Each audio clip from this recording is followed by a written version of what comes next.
je veux dire quelque chose. Je peux? Certo. Bon, merci Roberta et merci Madame Mounari pour les deux interventions. Je voulais juste dire une chose à Roberta. Je pense que parfois je me suis demandé quel degré d'anticipation avait pu avoir Kafka quand il a écrit La Métamorphose.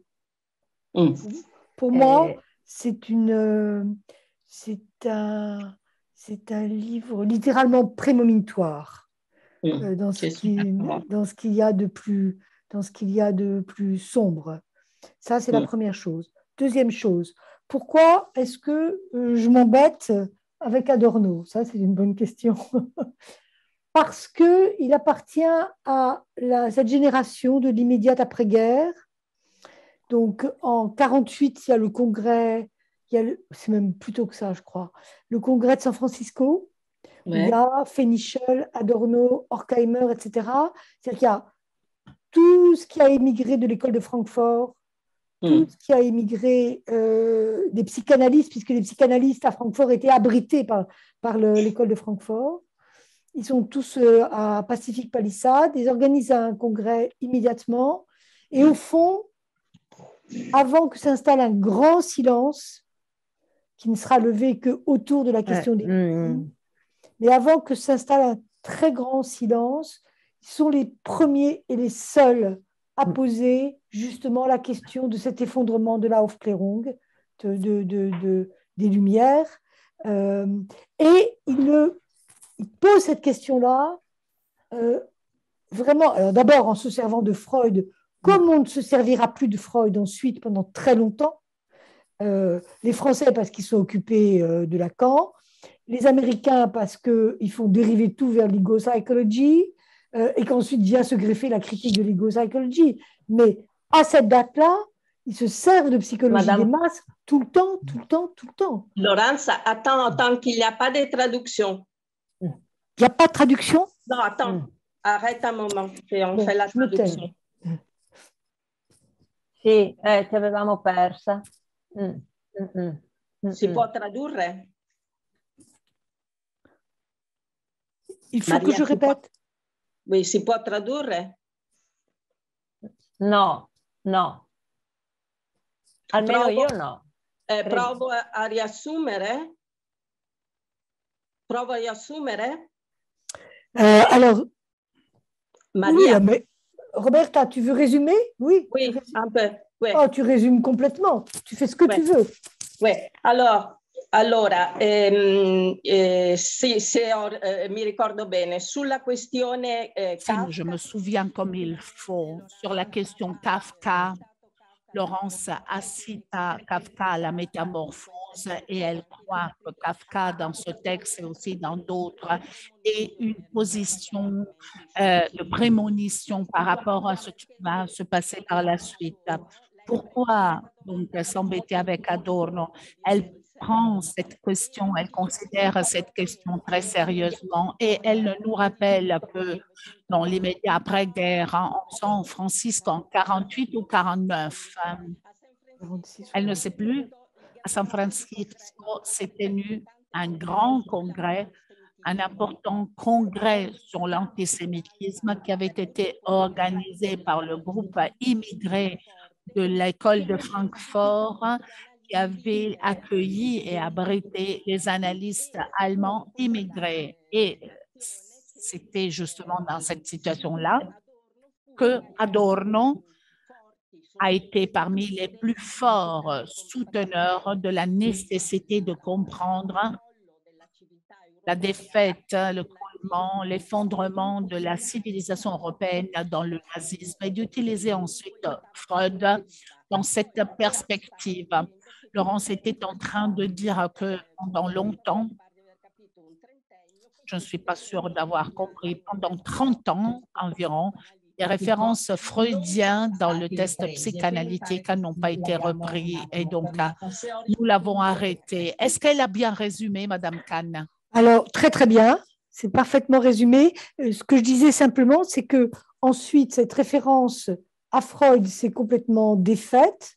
D'un côté, parce qu'il y a eu la dérive de l'ego-psychology, la lutte contre l'ego-psychology qui a donné naissance à Cohut, puis à tout ce qui a été le relativisme subjectif, et qu'en France, on ne s'en est pas plus occupé, puisque on a été complètement absorbé par la relecture de Freud par Lacan. Or, s'il y a un point, à mes yeux, où Lacan était extrêmement défaillant, c'est précisément sur psychologie des maths et la question de la judaïté de Freud. On ne rentrera pas dans les détails là maintenant parce que ce serait très long, mais vraiment, il y a de nombreux textes qui sont réellement problématiques. Alors, je voulais poser une autre question, et là, c'était à Madame Mounari. En vous entendant, au fond, je me suis dit, vous faites bouger l'Einfühlung, l'empathie, autour de quelque chose qui finalement, noué à l'identification, devient un processus de possession, avec tout le conflit que vous donnez. Mais dans ce cas-là, quelle place vous faites à ce que Lipps, et Freud s'en sert dans le mot d'esprit, puisqu'il travaille beaucoup sur l'empathie dans le mot d'esprit. Il y a une 30aine de pages qui concernent la dépense d'empathie dans le mot d'esprit. Qu'est-ce que vous faites de cette dimension qui est présente chez Freud, qui est présente chez Lipps, de co-exécution motrice et de co-exécution perceptive? C'est-à-dire, est-ce que vous faites rentrer ça dans le champ de la possession? C'est important parce que c'est tout le problème de l'imitation. Bon, il y a Gadini derrière tout ça, mais c'est toute la question de l'imitation et au fond, comment fonctionne la ferveur, l'effet d'excitation, de ferveur de la foule et du rôle de l'imitation dans la ferveur de la foule. Vous voyez ma question?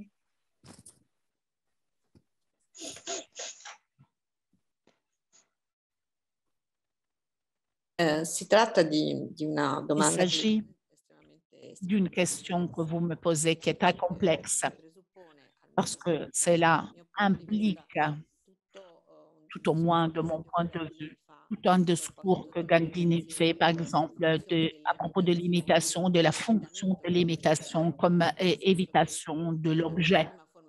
Parce que la première forme d'imitation, c'est comme défense de l'altérité de l'autre. Donc, tous ces processus qui bougent sous un certain point de vue, dans la relation avec l'autre comme défense de l'autre, en même temps, cela devient très compliqué quand on se greffe sur toute une série de parcours comme celui du désir, de l'appropriation, de la possession, les pulsions partielles et les perversions qui bougent de ces perspectives.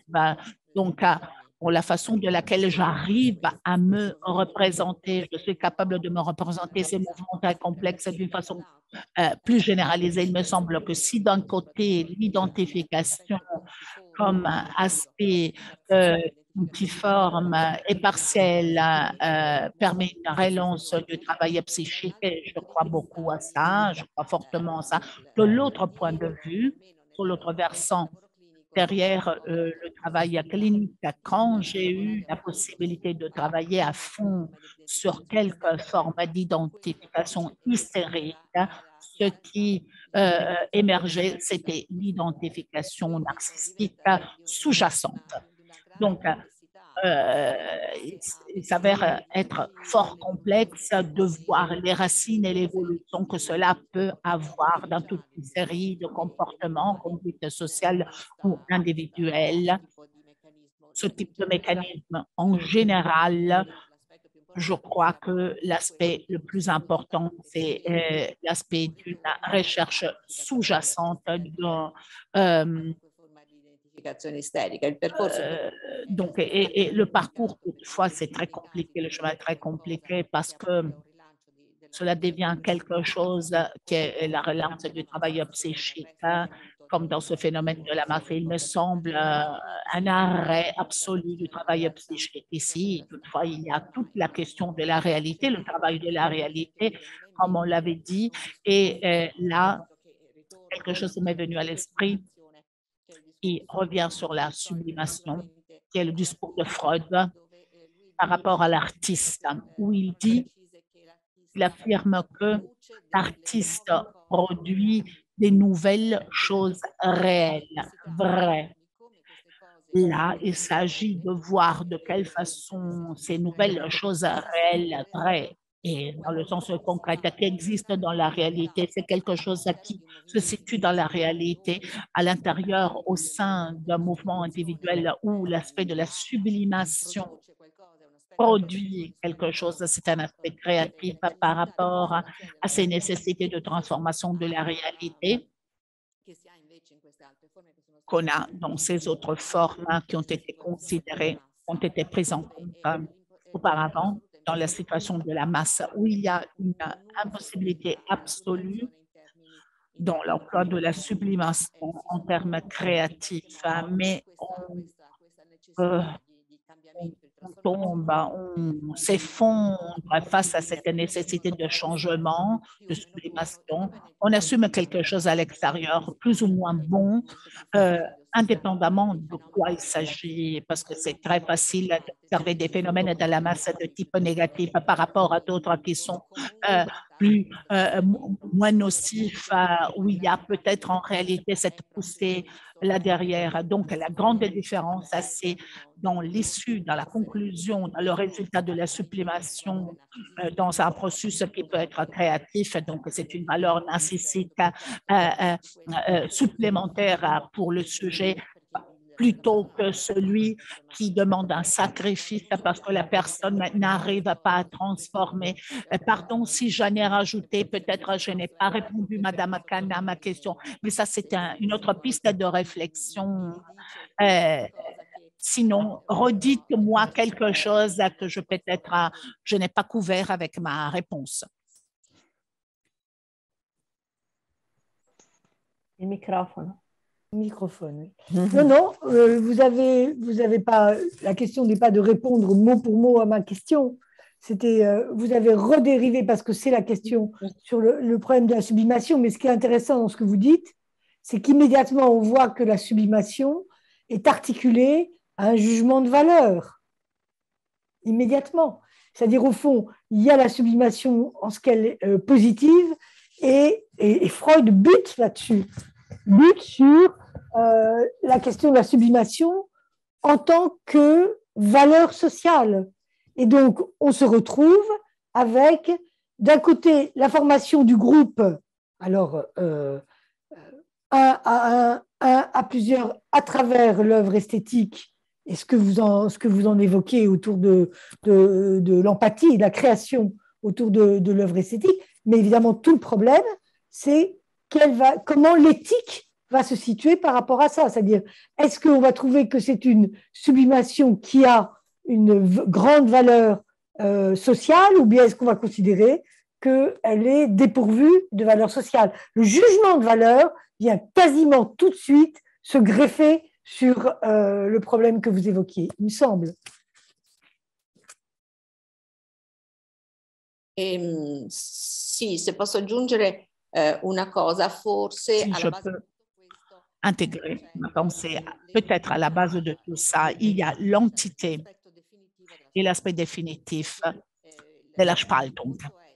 Parce que le point est le suivant. Si ce type de processus enclenche des nouveaux liens, liaisons Eros, ou s'il faut maintenir ce clivage, cette scission de façon absolue, et donc là, cette impossibilité de constituer des nouveaux liens ou liaisons, cela reste lettre morte et on subit cet aspect.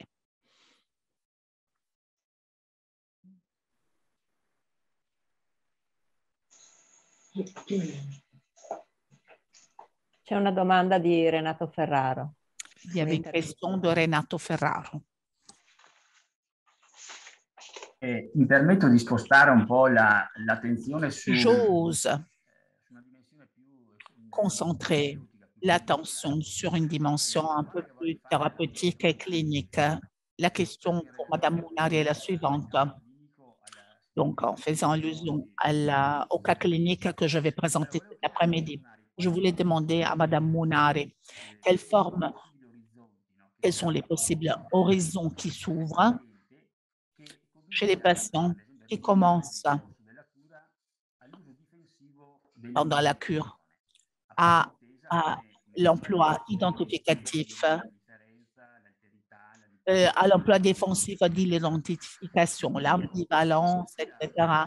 Je demande si ce n'est pas un pronostic favorable quand dans les patients, il y a des aspects dépressifs de perte avec la conscience de ses propres limites. Quand, par exemple, un patient commence à dire pendant la cure qu'il se sent seul, qu'il est triste, je me demande si l'emploi défensif de l'identification, le préserver de l'expérience de la dépendance, de l'altérité, il se peut que dans cette nouvelle condition, il y ait par contre le besoin de l'objet, un objet qui peut contenir et qui peut consoler. Donc, l'identification de cet objet par un nouveau investissement libidinal. Merci. La sua questione pone numerose forme pone la necessità di fare tutta una serie di distinzioni. Là, besoin de faire toute une sorte de distinction, c'est-à-dire qu'est-ce qu'on entend par identification tout d'abord et la nécessité de mon point de vue, donc contraignante de ce processus toujours et pour toute la vie.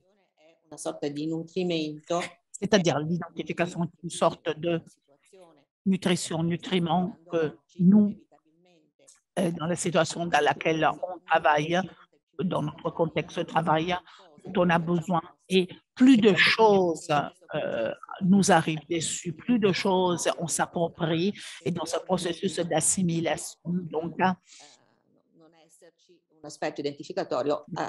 ne pas y avoir un aspect identificatoire à l'œuvre.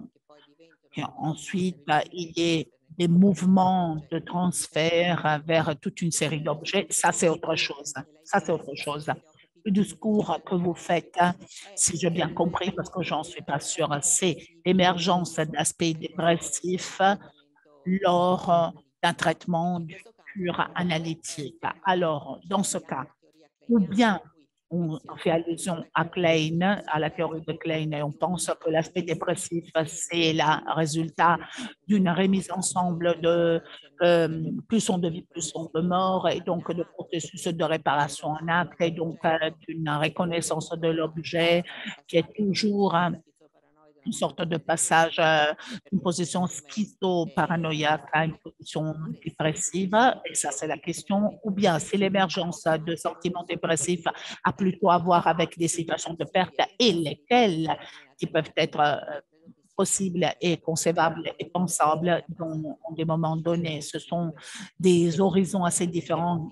C'est difficile de les distinguer. Il faudrait avoir les matériaux cliniques pour faire des discours tellement approfondis, pour faire ce type de distinction. Je ne sais pas jusqu'à quel point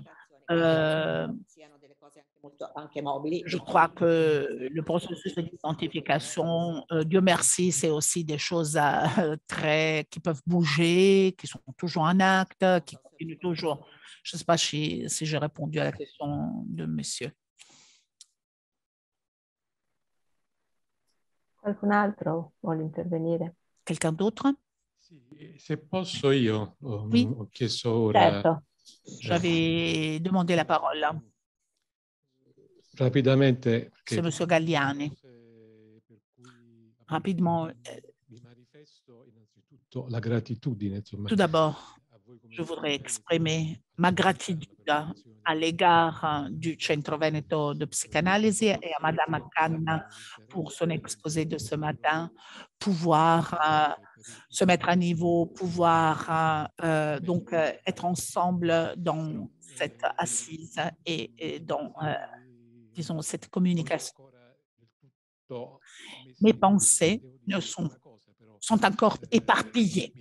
Je ne les ai pas encore bien ordonnés. Mais il y a une chose récurrente qui me vient à l'esprit en écoutant à tout ce qu'on a entendu, Mme Khan aussi, des autres. Et je poserai la question de la façon suivante. J'aimerais pouvoir revenir sur la question de la relation entre la Spaltung et la sublimation. Una richiesta di anticipazione a Patrizio Campanile, anche se en quelque mesure, c'est peut-être une demande d'anticipation à Patrizio Campanile, même s'il a déjà nous fait entendre quelque chose.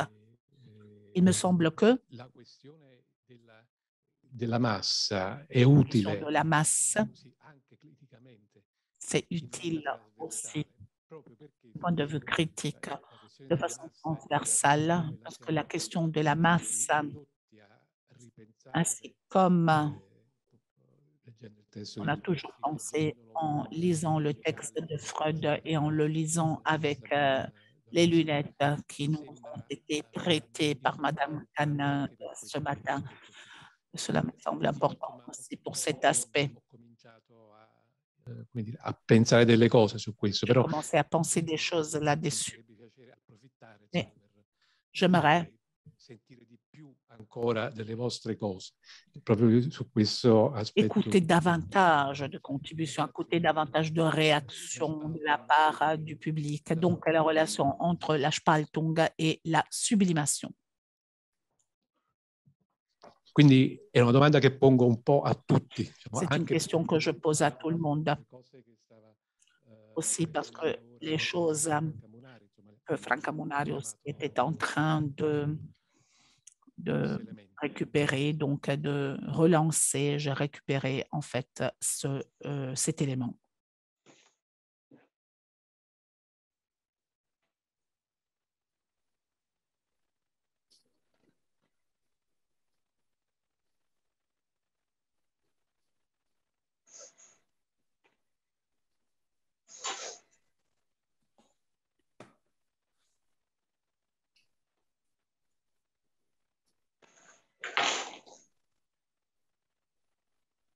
Oui, Ricardo, moi, je suis frappée par une chose.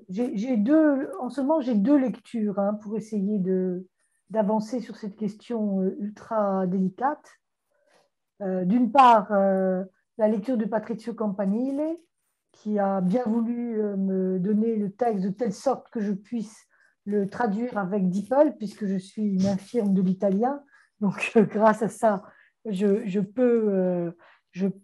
et donc là, effectivement, il y a des choses sur la sublimation et la question du clivage. Ma deuxième référence dans les textes contemporains, c'est le texte de Jean-Louis Baldacci, qui était son rapport au CPLF et qui était la sublimation dès le début.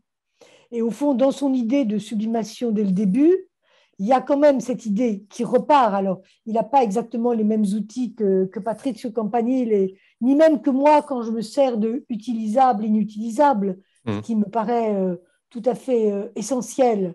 Mais au fond, il y a vraiment cette idée qu'il y a une opération d'emblée qui est une opération de séparation interne qui va en réalité déplacer complètement l'organisation libidinale et faire qu'il y a une partie de cette organisation libidinale qui va s'organiser autour de représentations d'objets, c'est-à-dire décrocher par rapport à l'excitation pulsionnelle proprement dite. Alors, il se sert, je ne sais pas d'ailleurs, je ne me souviens pas s'il se sert de inhibition symptôme-angoisse, mais en tout cas, on voit bien comment dans inhibition symptôme-angoisse, ça c'est extrêmement précis.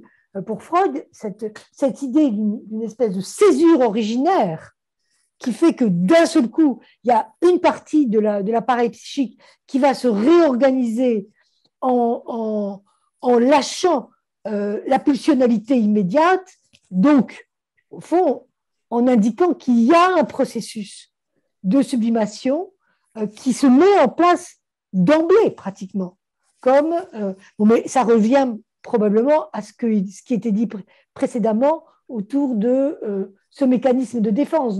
Au-delà du principe de plaisir, non, dans inhibition, symptômes, angoisse, au fond, c'est effectivement une Spaltung avec refoulement primaire et tentative d'organiser une défense par rapport à l'afflux des excitations. Donc on voit bien comment cette chose-là, elle relève, oui, à la fois de la Spaltung et d'une tentative de réorganisation de l'appareil psychique, il me semble.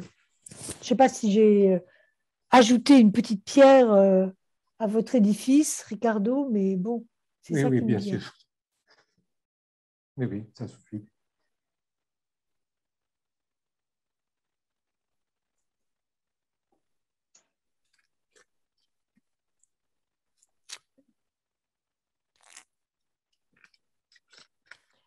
Patrizio Campanile forse vuole parlare. Patrizio Campanile voulait s'exprimer. Se non c'è nessuno. No. S'il n'y a personne d'autre, alors moi, j'y vais. À propos de ce que Franca Munari disait, le sujet qui s'empare, qui s'approprie de quelque chose de l'autre, finalement, il ne voit pas, il ne s'aperçoit pas qu'il est possédé de ce quelque chose. Il me semble que c'est là une question qui renvoie à la Spaltung.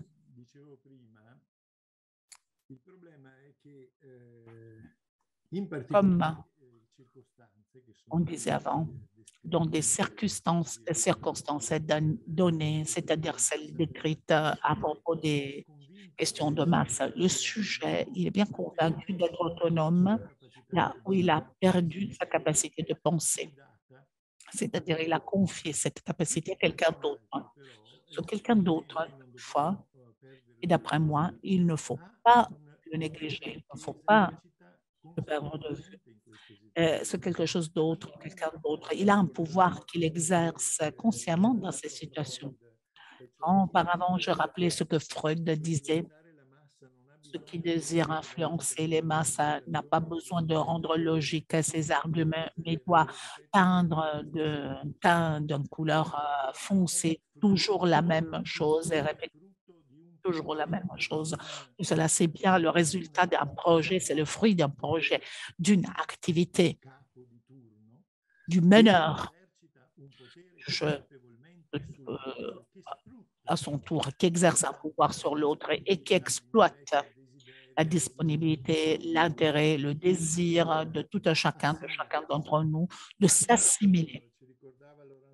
Quand Laurence Kahn nous rappelait que Hitler disait il y a deux choses qui peuvent unir les hommes, les idéaux communs et les crimes communs, eh bien, le projet de l'extermination, de la Vernichtung, c'est un projet pour atteindre un objectif. Et ça, c'est déclaré, c'est sûr, c'est clair. Hein. Il y avait une émission l'été passé sur France Culture sur les masses. Et à un moment donné, il interviewait une jeune chanteuse qui décrivait son vécu quand elle se présente sur la scène. Sur le devant de la scène, il y a une masse énorme de spectateurs qui l'attendent. Elle parlait du trac, de la terreur, de la peur qu'elle a quand elle est face à toutes ces personnes. Quand elle commence à chanter, et les membres de la masse chantent avec elle, chantent le morceau qu'elle est en train d'exécuter. Là, c'est la terreur parce que chacun chante de son côté pour soi. Là, il faut une grande habileté, une capacité de la chanteuse dans ce cas, de guider un pas après l'autre la masse dans sa globalité. Pourquoi?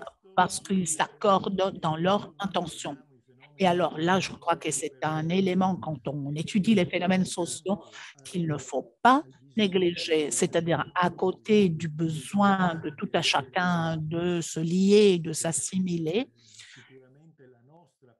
Et ça, c'est sûrement notre partie qu'on met dans le fait de faire passer, faire arriver les phénomènes.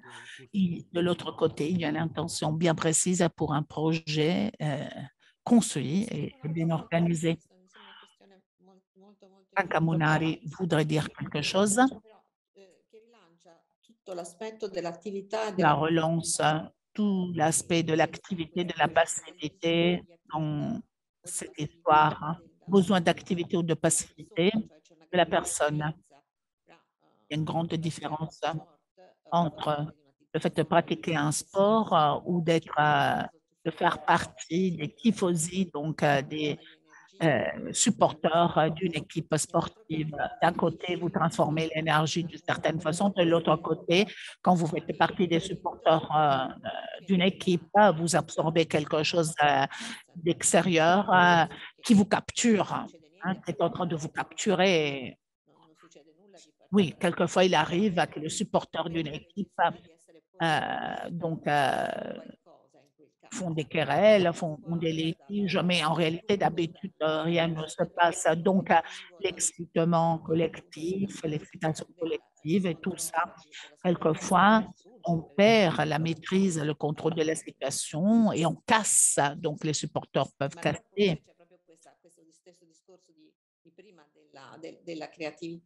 Mais alors, voilà le discours de la créativité qui revient. Si vous arrivez à produire une chose, si vous arrivez à produire une chose, ça c'est une chose.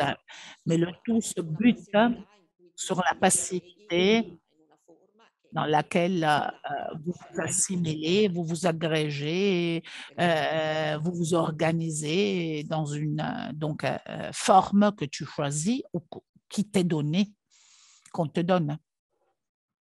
Un altro desidera intervenire. Quelqu'un d'autre qui voudrait s'exprimer? Moi, je voudrais juste ajouter une chose, mais c'est une question que je voudrais vous poser à tous les deux, à Franca Munari et à Patrizio Campanile dans votre dialogue, parce que je me disais au fond, le pouvoir de l'autre à l'intérieur de moi, après intériorisation de l'objet, est-ce que c'est quand même pas exactement la définition du surmoi? D'une certaine façon, le surmoi est le produit d'une identification et d'une intériorisation de l'objet de la voix parentale, donc qu'elle soit paternelle, maternelle, c'est pas ça qui est important là, en l'occurrence. C'est une intériorisation et finalement, cette intériorisation, cet objet qui est devenu un objet interne, tient le moi, par certains côtés, possède cette identification, s'empare du moi et la possède le moi pour partie, raison pour laquelle le moi se retrouve serviteur de plusieurs maîtres à la fois.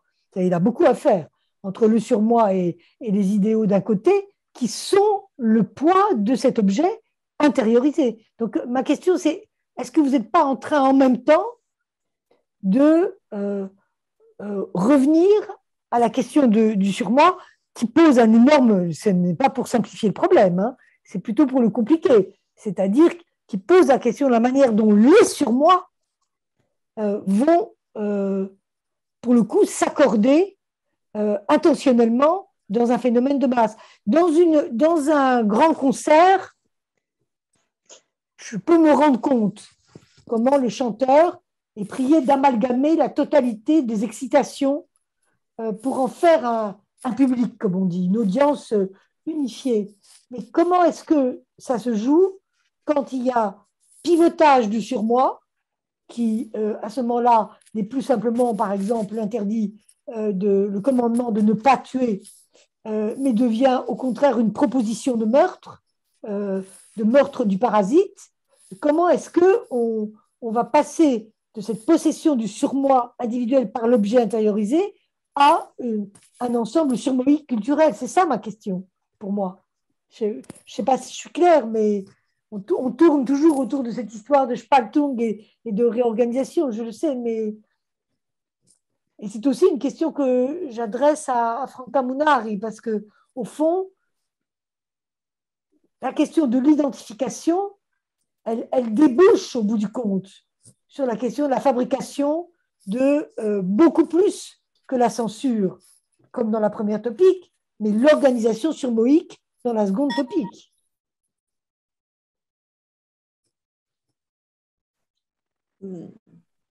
Beh, la prima cosa che... No, ha terminato?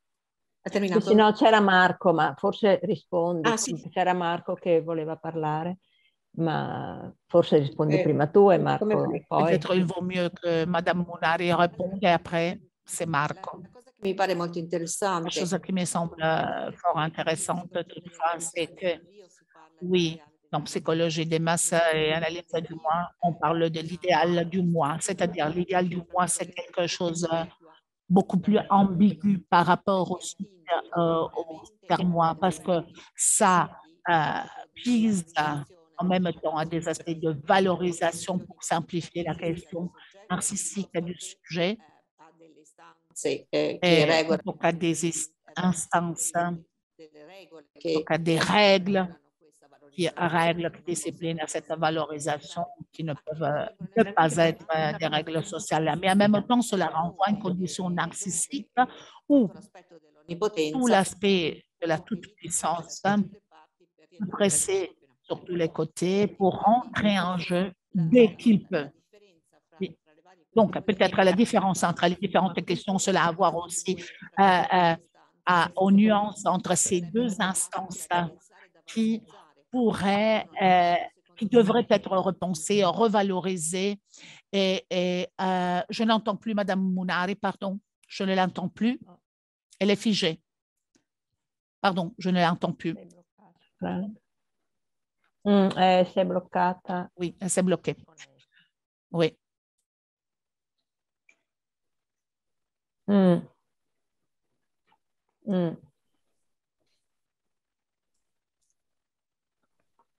Vediamo se ora riusciamo. Juste un instant, on va voir si on arrive à rétablir la connexion, si elle arrive à se reconnecter.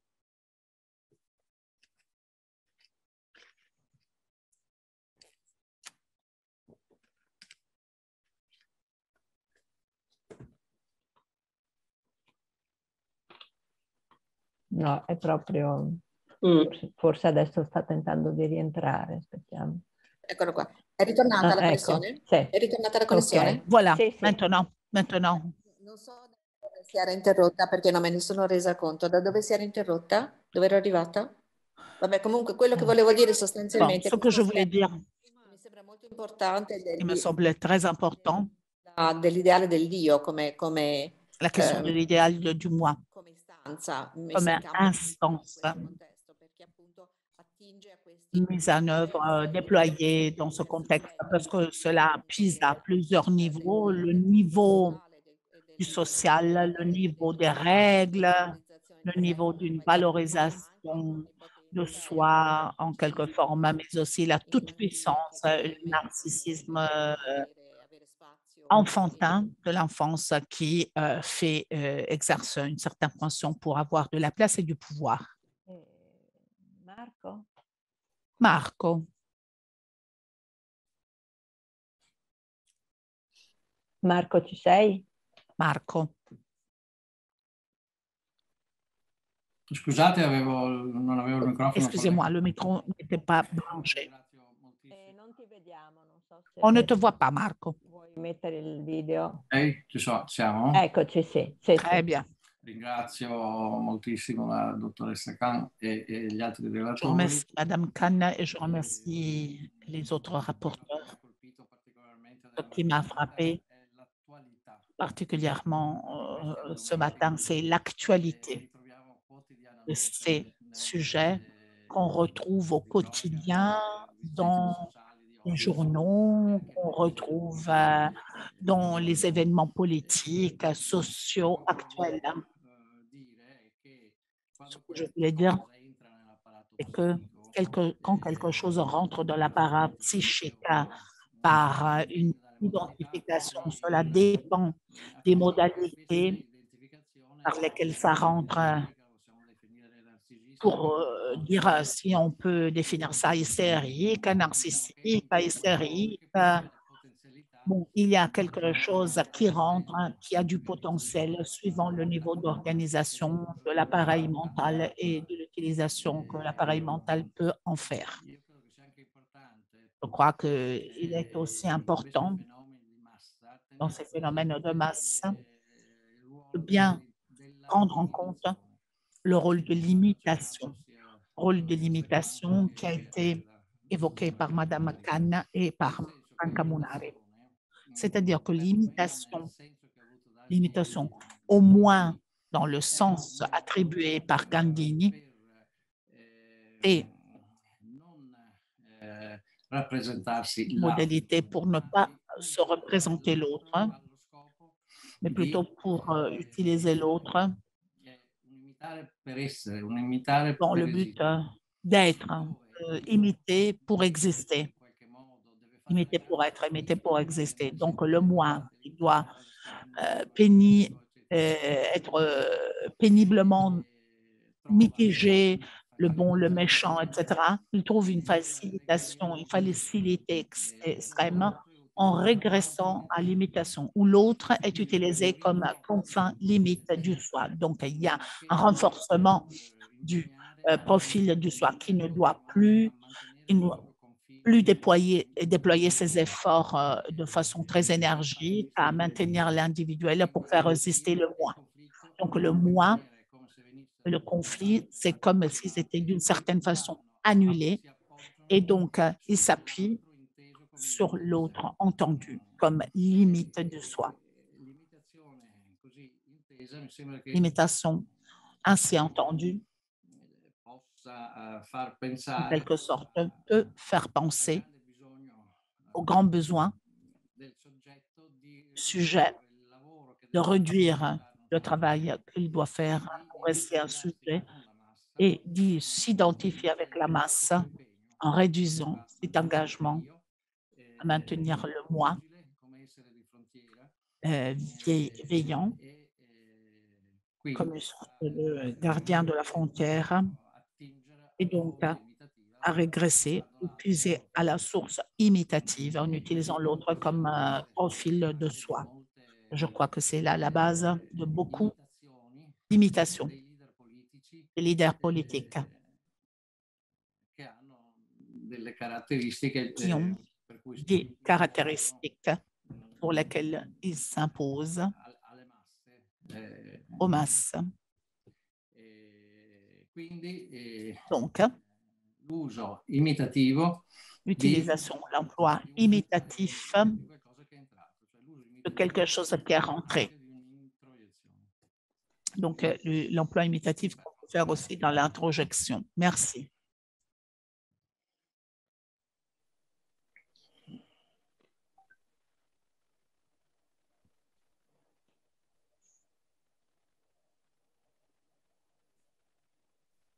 Qualcuno vuole dire qualcosa? Roberta. On voudrait intervenir. Roberta.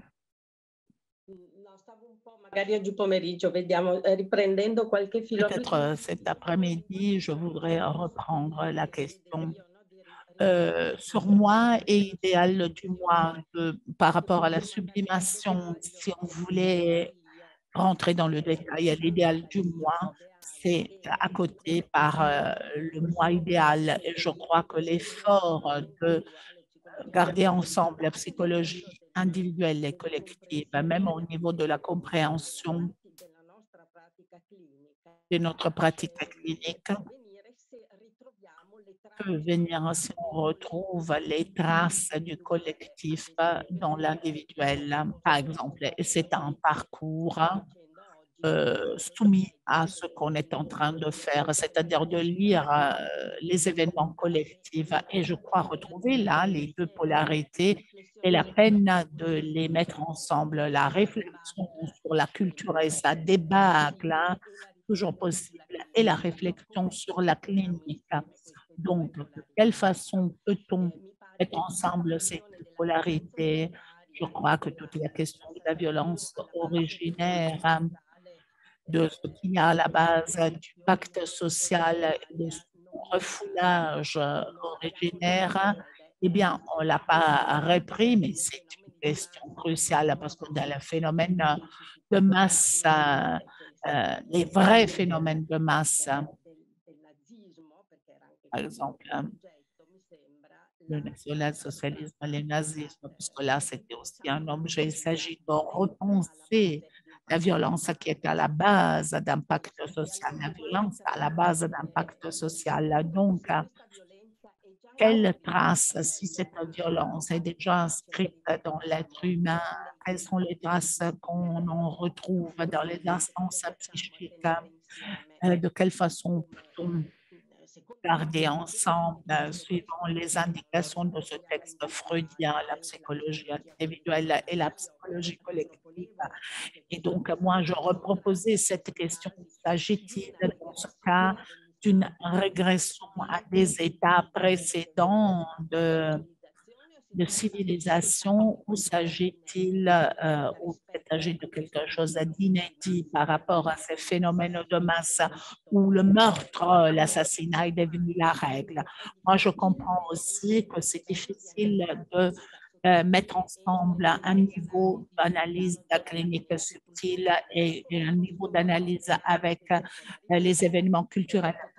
Mais peut-être un effort pour lier ces deux polarités, on pourrait essayer de le faire. La propension donc, de l'être humain, la servitude volontaire de la poésie, on le rappelle, un texte du XVIIIe siècle où la poésie avait écrit ce pamphlet qui nous rappelle donc cette autre question. Mais ce qui me semble important de souligner est que c'est difficile à digérer. Freud met un acte de meurtre, de violence à la base de du pacte social.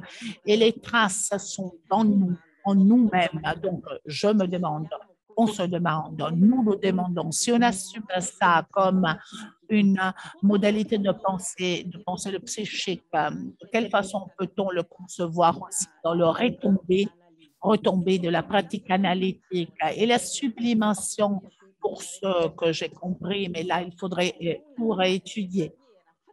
C'est une barrière fragile à l'égard des aspects destructifs. Il n'y a que les artistes qui sont peut-être habités dans l'acte créatif par des poussées destructrices. Kafka voulait faire détruire toutes ces créations, toutes ces œuvres. Mais en concevant cette histoire fort complexe avec le terme sublimation, et quoi qui est sublimé? Là aussi, c'est une question majeure qui se pose. C'est une sorte de barrière contre les poussées destructrices et autodestructrices. Moi, souvent, dans le cadre d'une pensée psychanalytique, je sens une sorte d'effacement, je perçois un effacement de tous ces aspects destructifs de la pensée de Freud. Donc, quand Lawrence Kahn parle de lui comme le grand désillusionniste, cela nous met un peu en crise, cela nous questionne, à voir de quelle façon on fait des liaisons et on s'efforce de faire une liaison dans le travail au niveau clinique individuel de ce qu'on appelle culture, civilisation.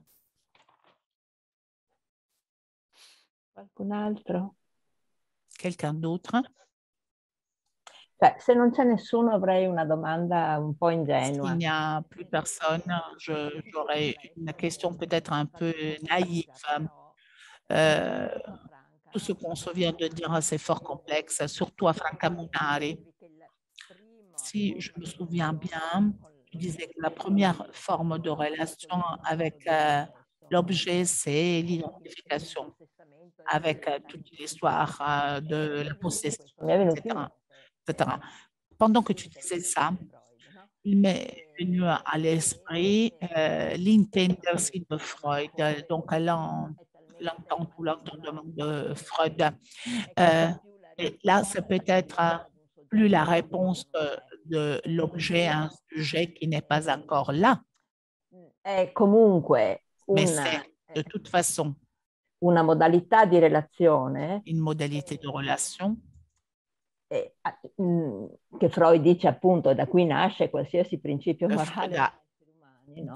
D'ici naît tout principe moral dans les êtres humains. Come si può definire questa? Perché anch'io ho molti... Comment pourrait-on définir ça? Parce que moi aussi, j'ai beaucoup de soupçons vers... je suis méfiante envers du mot empathie, comme une sorte de résonance, de reconnaître dans le cri de l'autre son propre ancien cri, oui, mais toutefois où il n'y a pas de passivation, de possession. Il n'y a pas se mettre à la place ou dans la peau de... che poi diventa legame fondamentale al genere semble quelque chose qui devient un lien fondamental à l'être humain. Che Laurence Kahn aveva dato. Alors, cette image puissante que Laurence Kahn avait donnée, proprio questa legge delle rovine, qui s'était formée, affinché donc l'image des ruines, construire afin que les ruines soient grandioses, cette amalgame, cette pathologique narcissique, cette dimension, érotisation, distinction entre la vie et la mort, ce fait de fonder sur un cumul de cadavres, être déjà des cadavres. Et cela me semblait presque une perte de quelque chose d'autre, parce qu'on parle vraiment beaucoup de destructivité. Mais heureusement, il n'y a pas seulement ça.